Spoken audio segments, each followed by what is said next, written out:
The Brotherhood of Firefighters was, of course, shattered by the events of that day. Thousands of them, some of them off-duty, some retired, responded to the attacks in Lower Manhattan. More than 300 firefighters went into those buildings and never came out. It was the worst loss of life in the history of firefighting and this country.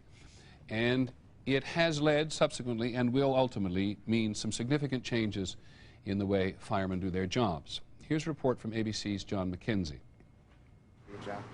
Tommy Dunn had been a New York City firefighter for less than a year. He was assigned to this firehouse in Brooklyn, 5 miles from the World Trade Center. On the morning of September the 11th, Dunn had just returned from an EMS run. Say about 8:50, about 8:50 everything started to get a little crazy, and a couple guys in the back in the kitchen yelled up, said, "Tommy, turn on the TV." You know, so I switched it on. It's like, oh wow, some job. So you start getting real nervous, start getting anxious. You double, triple check your gear, everything on the rig, you're ready to go. And with many more firefighters than usual. It was exactly at the change of tours. It was 10 minutes before the change of tours. So we had the on-duty platoon in the firehouse and the oncoming platoon in the firehouse. Harry Myers is an assistant chief. A rig that normally would have went out with 5 people on it now had 8 or 10 people on it. So we had a double response.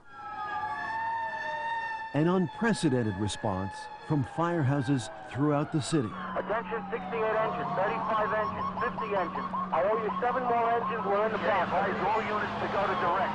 Quiet, let me talk. Center, clear the air. 26 stand by, man. The field comes. 86 to Manhattan, urgent.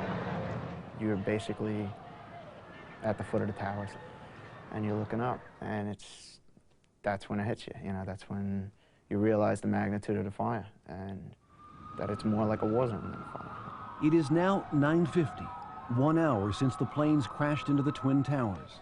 The most senior chiefs in the fire department have set up a command post at the base of the towers, assessing the damage and directing firefighters up into the burning buildings, as everyone else is heading down.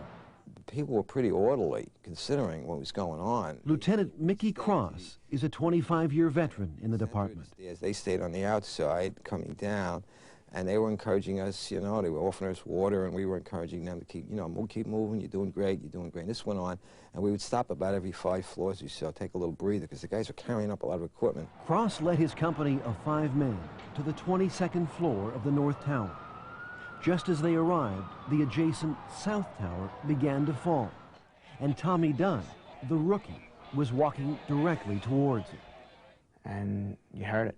You basically heard it, and you looked up, and I could very clearly see that the entire top section of the tower had begun to collapse and was falling on us.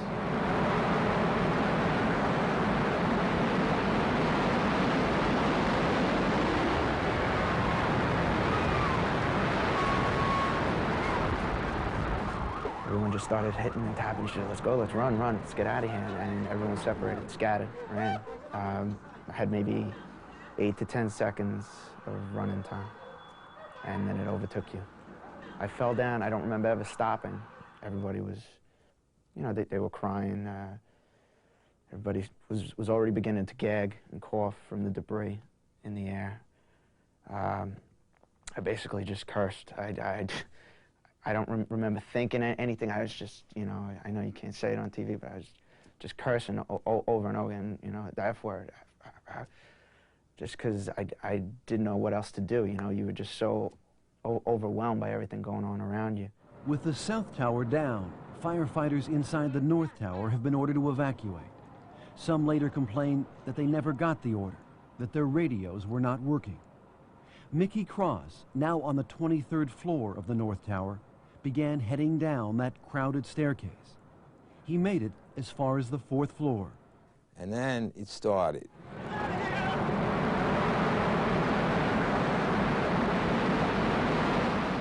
And then I started getting hit with things. And it was very loud, there was very loud noises, and I started getting bing bang, and I thought, well, this is it. And I remember thinking, I just hope this is going to be fast. And then all of a sudden, there was silence. There's no more noise, no more wind. It's total silence. It was so quiet.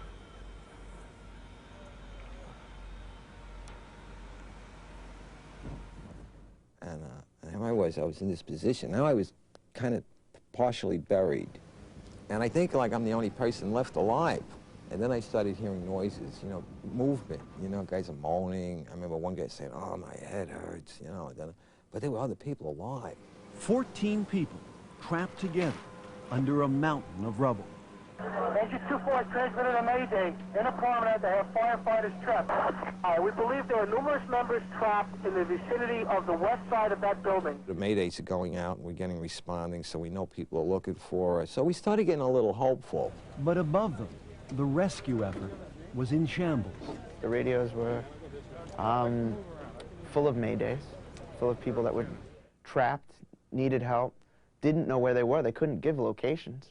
They're saying, "Yeah, I'm on the 3rd floor, or I'm in the lobby of the hotel," but you know, where is it? You know, nobody knew, and the towers were gone. Gone too were the men who were supposed to coordinate the rescue. I don't think there was an overall command at that point. Most of the command, you know, the top-level chiefs, Chief Gansey, the chief of department, Chief Burns, who's a citywide tour commander, Chief Barber, who's a citywide tour commander, they were all killed in the collapses. It was just a chaotic situation. It was organized chaos, but it was chaos. Mickey Cross and the others trapped with him did not wait for help. They crawled and climbed up a patchwork of beams, following a sliver of light. It took 3.5 hours, but finally they were free, standing on top of what was a 110-story skyscraper. I don't remember feeling lucky. I don't remember feeling angry. I just kind of very confused, you know, like sort of like, what do I do now? Gradually, many firefighters made their way back to their firehouses that evening and began to learn just how much they had lost at Ground Zero. A total of 343 men. Something wasn't right. There's no way there were this many guys missing. And when you come through and you see, you know, guys that were your best friends, you know, names appearing on that list, it's almost not real. It's almost like a dream. Like, this can't be happening, you know. Jimmy Coyle, Joe Henry, Mike Keefe, these guys are animals, you know. They can't die. Come on, they're above that, you know. The next day, at firehouses across the city, New Yorkers began creating makeshift shrines to the fallen firefighters. They came with candles and flowers and hugs, lots of hugs. They started books of condolences, the messages inside, the same as those plastered on the walls. When we really needed them to be there, they just sacrificed their life for us. They walked into the battlefield and they didn't think twice. Thank you so much. Since the attack, the New York Fire Department has identified needed changes in equipment and procedures in the event of a similar disaster, using better, more reliable radios to communicate with firefighters, keeping some top-level command staff at headquarters so the entire leadership is not in jeopardy, and restricting the number of off-duty firefighters at the scene. But some things will not change. The New York City Fire Department will never be in the business of telling people, if you're in a building and you're in trouble, we're not going to come and get you. We will try and evacuate the building as quickly as possible with as few people as possible, but we will do what is necessary to protect the citizens of the city. A report from John McKenzie on that particular day. John Miller, you mentioned a fact about the department that I've forgotten. Well, it was that day, 60 of the 343 firefighters weren't even working. They were off duty. It came so close to shift change, they heard it on the radios in their cars or at their homes, and they turned around and they went to the scene on their own time. Which takes me, thank you very much, to Dennis Smith, the